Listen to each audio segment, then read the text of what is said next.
সমস্ত ধরনের প্রতিবন্ধকতা ভেঙে এই জমায়েতে সমবেত হয়েছেন।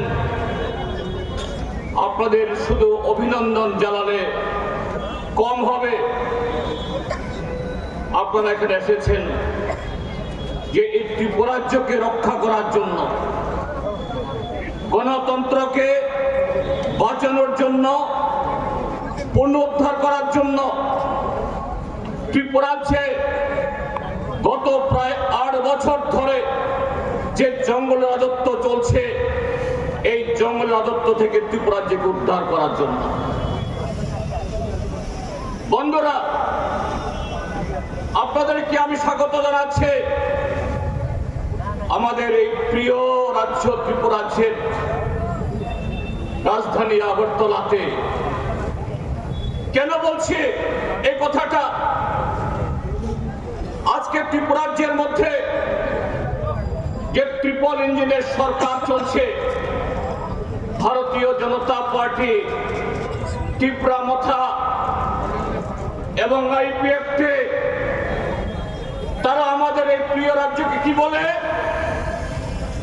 ত্রিপুরাল্যান্ড। আরেকটা দল বলে গ্রেটার ত্রিপুরাল্যান্ড, আর আরেকটা দল বলে নো ত্রিপুরাল্যান্ড। এরা ত্রিপুরা রাজ্যকে ত্রিপুরা বলে না। ত্রিপুরা রাজ্যের ইতিহাস, এই ত্রিপুরা রাজ্যের মানুষের ঐতিহ্য, এই ত্রিপুরা রাজ্যের সংস্কৃতি এটাকে মানে না। এই তাই গত 8 বছর ধরে কিভাবে আমাদের ঐতিহ্য, সংস্কৃতি, পরম্পরা বামপন্থী ফ্রন্ট সরকার, গণমুক্তি পরিষদ, আরো অসংখ্য গণতান্ত্রিক সংগঠন যে রক্ত ঘাম ফেলে তিলে তিলে এই ত্রিপুরাজ্যকে গড়ে তুলেছে, এটাকে ধ্বংস তারা করছে। প্রতিদিন এটাকে টুকরো টুকরো করছে, দুর্বল করছে। কিন্তু মানুষ তাদের উদ্দেশ্য, তাদের চেহারা, তাদের মতলব, তারা যতই নতুন নতুন স্লোগান তোলো, মানুষকে বোকা বানিয়ে ক্ষমতায় টিকে থাকার জন্য, ক্ষমতা ধরে রাখার জন্য, নতুন করে ক্ষমতা দখলের জন্য চেষ্টা করো, পারছে না। তাই আমরা কি লক্ষ্য করছি? আমরা আজকে এই জনসভাতে আপনাদেরকে আহ্বান জানিয়েছে, আমরা কাউকে বিনা পয়সায় গাড়ি দিতে পারিনি, ভাড়া দিতে পারিনি, খাওয়া দিতে পারিনি। কোথাও কোথাও বিগত দিনগুলোতে এরকম যদি আমাদের কর্মসূচি হয়, নানা রকমের বাধা বিপত্তি হয়, সব সময় যে ক্ষতির শিকার করে এই ত্রিপুরার যে গণতান্ত্রিক অংশের মানুষরা গণতন্ত্র উদ্ধার, পুনরুদ্ধারের সংকল্প গ্রহণ করে, শুধু আজকে গণমুক্তি পরিষদের এই সমাবেশে নয়, কৃষকদের, ক্ষেতমজুরদের, নারীদের, শ্রমিকদের, তার উপর আক্রমণ সংঘটিত হয়। আমরা সেরকম ভাবে সবাইকে আমরা দেখভাল করতে পারি না। কিন্তু আজকে ত্রিপুরাজ্যের এই শাসক বর্গ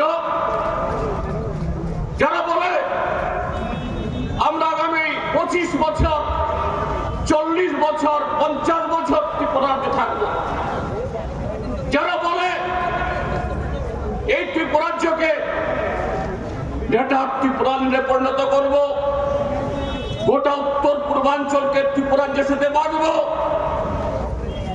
আরো নানা কথা বলেন। কিন্তু আমরা কি লক্ষ্য করি? তাদের সে সমাবেশগুলো করতে গিয়ে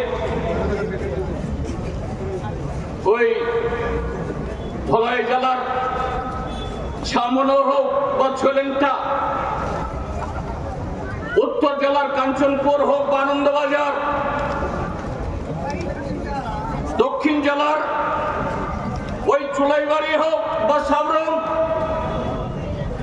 কোথাও সুতা বিলি করতে হয়, কম্বল বিলি করতে হয়, নগদ টাকা দিতে হয়। সুতা, কম্বল, নগদ টাকা বিলি করার পরও যখন মানুষকে টানতে পারছে না, চোখ রাঙাতে হয়, ক্ষমতার অপব্যবহার করে এদের শাসাতে হয়। যদি আমাদের মিছিলে না আসো, আমাদের কর্মসূচিতে অংশগ্রহণ করো না করো, তোমরা কাজ পাবে না, ঘর পাবে না, রেশন পাবে না, বিপিএল কার্ড কেটে দেওয়া হবে। কিন্তু তারপরও এরা ঠিক রকম বা সেরকম ভাবে জমাতে পারে না। এই রবীন্দ্র শতবার্ষিকী প্রাঙ্গণে, ভবন প্রাঙ্গণে গত 13ই ডিসেম্বর এখানে শাসক দলের বিশাল সভা হয়েছে। সেই বিশাল সভা আমাদের এই সভার অর্ধেক নয়, সেই সভার অর্ধেক চেয়ার খালি। কেন? মানুষ তাদেরকে ভালোবেসে, তাদের কর্মকাণ্ডকে পছন্দ করে, তাদের নীতিকে